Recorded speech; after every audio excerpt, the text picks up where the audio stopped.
ಓಂ ಗಂಗಣಪತಯೇ ನಮಃ. ಶ್ರೀ ಗುರುಭ್ಯೋ ನಮಃ. ಹರಿ ಓಂ. ನಮಸ್ಕಾರ. ಓಂ ಏಕಾತ್ಮನೇ ನಮಃ. ವಿಷ್ಣು ಸಹಸ್ರನಾಮದ 965ನೆಯ ನಾಮ ಏಕಾತ್ಮ. ಆತ್ಮಾ ವಾ ಇದಮೇಕ ಏವಾಗ್ರ ಆಸೀತ್ ಇತಿ ಶ್ರುತೇಃ. ಸೃಷ್ಟಿಯ ಪೂರ್ವದಲ್ಲೂ ಪ್ರಳಯದ ನಂತರವೂ ಎಲ್ಲ ಕಾಲದಲ್ಲೂ ಇರುವವನು ಭಗವಂತ. ಹೀಗಾಗಿ ಭಗವಂತ ಏಕಾತ್ಮ.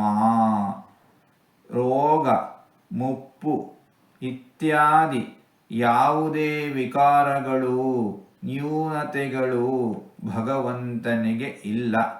ಎಂದಿಗೂ ನಾಶವಾಗದೆ, ವಿಕಾರವನ್ನು ಹೊಂದದೆ, ಬದಲಾಗದೆ, ಅನಾದಿ ಕಾಲದಿಂದ ಅನಂತ ಕಾಲದವರೆಗೆ ಸದಾಕಾಲ ಶಾಶ್ವತವಾಗಿ ಏಕರೂಪವಾಗಿ ಇರುವವನು ಭಗವಂತ.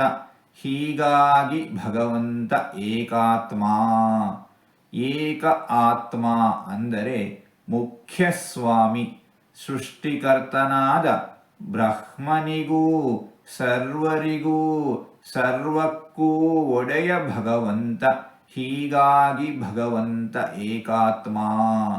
ಓಂ ಏಕಾತ್ಮನೇ ನಮಃ.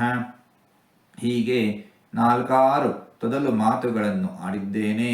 ಇದರಲ್ಲಿ ಏನಾದರೂ ತಪ್ಪುಗಳು ಇದ್ದರೆ ಆ ತಪ್ಪುಗಳನ್ನು ಬಿಟ್ಟು ಒಳ್ಳೆಯದು ಅಂತ ಏನಾದರೂ ಇದ್ದರೆ ಆ ಒಳ್ಳೆಯದನ್ನು ಮಾತ್ರ ಸ್ವೀಕರಿಸಬೇಕು ಅಂತ ಹೇಳಿ ಪ್ರಾರ್ಥನೆ.